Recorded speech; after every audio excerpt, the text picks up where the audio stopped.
देखिए, दो चीजें हैं, एक इल्म और एक फहम फरासत या अकल।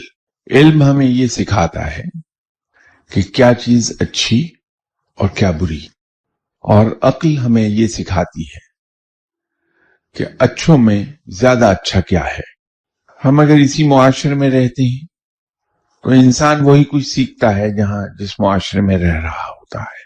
तो जब हम अपनी प्लेस ऑफ रेजिडेंस शिफ्ट करते हैं from one culture to another, तो वहां जाके हमें सोसाइटी की और कल्चर की वैल्यूज में फर्क दिखाई देता है काफी।